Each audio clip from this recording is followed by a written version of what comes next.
Anda masih dalam Buletin Indonesia Siang bersama saya Agung Hardiansyah. Pemirsa, Anda seorang pegawai negeri sipil? Jika ya, maka bersiaplah untuk meningkatkan kinerja. Karena pemerintah berencana melakukan perampingan jumlah pegawai negeri sipil mulai tahun 2017. Realisasinya tinggal menunggu persetujuan Komisi 2 DPR RI. Pegawai negeri sipil di pusat dan daerah yang kini berjumlah 4,5 juta orang rupa-rupanya dinilai terlalu banyak dan menjadi beban anggaran negara. Pemerintah pun merasa perlu memangkas jumlah tersebut. Tak tanggung-tanggung, Menteri Pendayagunaan Aparatur Negara dan Reformasi Birokrasi Yudi Krisnandi berencana mengurangi 1 juta PNS karena menurutnya hanya 3,5 juta PNS lah yang benar-benar dibutuhkan. Menanggapi hal ini, Wakil Ketua Komisi 2 DPR RI Lukman Edy menganggapnya sebagai kebijakan dadakan. Pasalnya sejak awal terpilihnya Menpan RB Yudi Krisnandi, Komisi 2 DPR RI tidak merasa mendengar rencana pemangkasan 1 juta PNS tersebut. Dan hingga kini Komisi 2 pun belum mendapatkan penjelasan langsung dari Menteri Yudi. Kami menganggap ini kebijakan dadakan, ya. Kami menganggap ini kebijakan dadakan.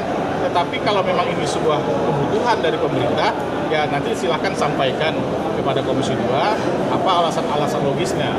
Ya. Semua kebijakan yang menyangkut implikasi terhadap perubahan undang-undang dan yang berimplikasi terhadap anggaran negara, maka itu harus dikonsultasikan dan diminta persetujuan dari Komisi 2 DPR. Tak hanya Komisi 2 yang terkejut dengan kebijakan pengurangan jumlah PNS. Sekretaris Kabinet Pramono Anung juga mengaku hingga kini Presiden Joko Widodo belum mendapat laporan tentang hal ini. Presiden sampai hari ini belum pernah dilaporkan mengenai rencana pengurangan tersebut. Sehingga kami menganggap bahwa ini masih dalam tahap gagasan, ide, wacana yang berkembang di Kementerian Pan RB, tetapi secara resmi belum pernah ada usulan mengenai hal tersebut.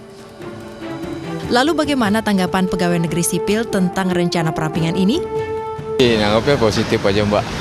Kalau memang itu baik untuk kita dan kepentingan kita bersama, silakan aja, Mbak. Udah siap, Pak? Siap. Kita khususnya di DKI ya, sudah biasa kalau memang tidak sesuai dengan